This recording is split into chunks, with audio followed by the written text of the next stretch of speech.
Hi, my name is Caroline Windsor, and this is my computer vision project, Time in the Fourth Dimension, which uses computational environments to redefine the experience of time. This project is based off of the book Slaughterhouse-Five by Kurt Vonnegut, which features a four-dimensional alien society that can see depth, width, and height, just like we can, but also time. For example, this means that they could be looking at a mountain scene in the present, but also see that same mountain as it was 10 years ago, as well as how it will be 10 years in the future, and choose any moment in between to experience. This also means that if, say, a horrible accident occurred at that scene, they could choose either to skip over it or choose to focus on it. When talking about war and other atrocities, this four-dimensional society explained that for them, everything happened, but they chose to learn from the bad times and focus on the good times, suggesting that humans could learn to do the same. In the third dimension, the principles of perceiving time differently are found both in psychological and practical spheres. In a day-to-day life sense, holding on to the memory of a bad relationship, embarrassing things you would never do again, and stressful thoughts significantly impact your body and perception of reality, as explained by the HeartMath Institute study done by Albers and McCratty. If you shift your attention away to focus on different moments, your mental, emotional, and bodily reactions improve. This also extends to trauma studies, like that of the Canadian Justice Department. In trauma situations, people can have subconscious reactions which make them hyper-remember, misremember, or completely black out sections of their experiences, causing PTSD, anxiety, and intrusive thoughts. In cases like these, focusing on specific moments can be difficult and complex. However, both in daily life and in processes like healing from trauma, actively choosing which moments to hold on to, whether happy or sad, can shape your perception of reality. Hence, shifting which moments you decide to keep can also completely shift your perspective. While immensely difficult in practice, this is a powerful psychological and personal tool.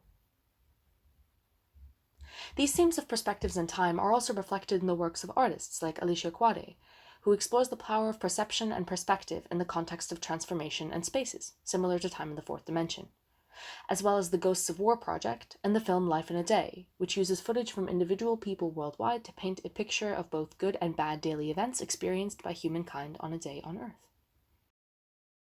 All of this led me to my brief for this project, which asks how we can practice the power to focus on whatever memories we choose in a tangible and empowering way. The process for this project started with a simple set of experiments involving the ML5.js PoseNet model on the P5.js web editor, and then evolved into a projected experience in space, using a webcam to capture live motion data. This was inspired by similar projects like Connected Worlds by Design.io. At this stage, the visual was an abstract Blender animation I had made based off of a GIF exploring time in the fourth dimension. The user could play this animation forwards or backwards depending on where they hold up their hands in the space. Written instructions about how to interact with the installation were also included in the beginning of the piece, and I added a spoken extension to these instructions in the teaser video you can see on the right. This teaser video took raw footage of audience interaction mixed with some performative elements, and was instrumental in providing feedback about the experience. This feedback resulted in several variations and experiments.